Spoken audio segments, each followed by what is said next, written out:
اعوذ باللہ من الشیطان الرجیم بسم اللہ الرحمن الرحیم فالیوم ننجیک ببدنک لتکون لمن خلفک آیہ وإن کثیرا من الناس عن آیاتنا لغافلون صدق اللہ العلی العظیم۔ السلام علیکم ورحمۃ اللہ وبرکاتہ۔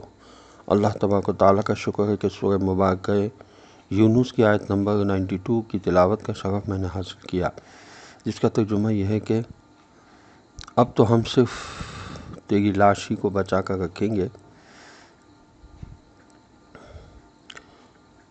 تاکہ تو اپنے بعد والوں کے لیے ایک نشان عبرت اور ہماری قدرت و سزا کی ایک بھرپور دلیل بنا رہے۔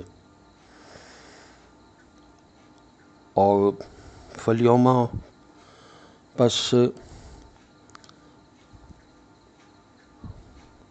آج کے دن سے یعنی اب آئندہ ننجی کا ہم تیرے بچا کر رکھیں گے بے بدن کا بدن کو لتکونا تاکہ تو رہے لمن خلف کا بعد والوں کے لیے آیا ایک نشانی۔ وَإِنَّ كَثِيرًا مِنَ النَّاسِ عن آیاتنا لغافلون، اور ہماری قدرت کی ایک بھرپور دلیل بھی بنا رہے، اور لوگوں میں یقیناً زیادہ تر ایسے ہی ہیں جو ہماری نشانیوں سے غفلت برتتے ہیں۔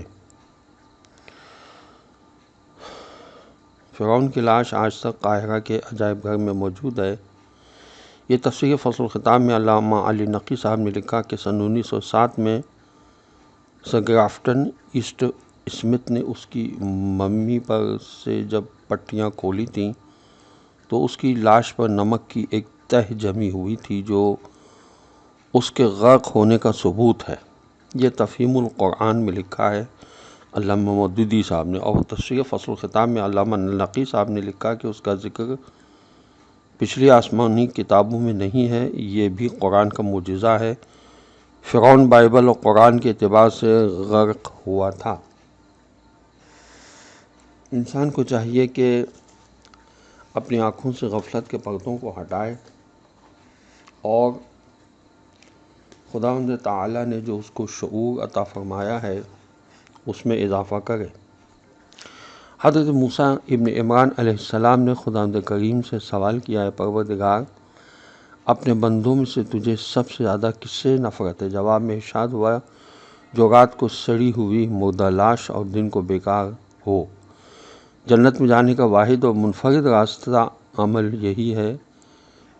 رسول اکرم صلی اللہ علیہ وسلم ارشاد فرماتے ہیں، جہاد کرنا میری امت کی رہبانیت ہے۔ زندگی میں بغیر عمل کے معجزات اور اتفاقات سے نہ انسان کا کوئی خواب شرمندہ تعبیر ہو سکتا ہے اور نہ ہی وہ اپنے مقاصد و اہداف پا سکتا ہے۔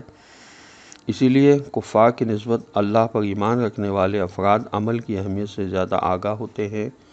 مادہ پرستوں کے نزدیک عمل کی کتنی ہی اہمیت ہو، لیکن پھر بھی وہ صرف دنیاوی اور مادی مقاصد کے پیش نظر اس کو اہمیت دیتے ہیں، جبکہ مومن زندگی کو حقیقت کے آئینے میں دیکھتا ہے۔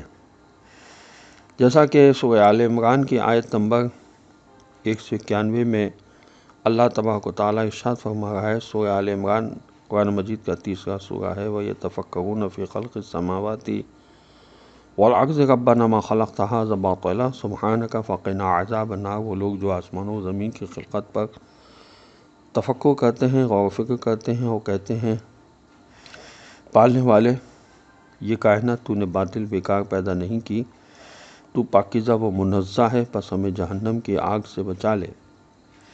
مذکورہ آیت کی روشنی میں مومن جب زندگی کو اس زاویے سے دیکھتا ہے تو اس پر یہ راز کھلتا ہے کہ یہاں کی زندگی کا ہر لمحہ آخرت میں عظیم اجر و ثواب کا باعث ہے۔ کیوں؟ اس لیے کہ ہر لمحے سے فائدہ اٹھاتے ہوئے اس میں عمل صالح انجام دیا جا سکتا ہے جو روز قیامت بہت بڑے ثواب کا باعث بنتا ہے۔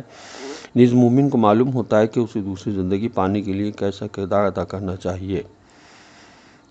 شاعر نے کیا خوب عربی کا جو شعر ہے اس کا ترجمہ ہے، یعنی تیری زندگی کے ہر سانس کی قیمت جنت ہے، اسے جہنم کے شعلے نہ خرید ورنہ تو حشر کے دن جل جائے گا۔ اس لیے اسلام زندگی کے ہر لمحے سے فائدہ اٹھانے پر زور دیتا ہے اور انسانی صلاحیت و استعداد سے بھرپور کام لینا واجب ہے۔ عامل مومنین علیہ السلام فرماتے ہیں، ہر وہ بات جس میں اللہ کا ذکر نہ ہو بیہودہ ہے، ہر وہ خاموشی جس میں فکر نہ ہو بھول ہے، ہر وہ نظر جو اعتبار سے خالی ہو لہو ہے۔ والسلام علیکم ورحمۃ اللہ وبرکاتہ۔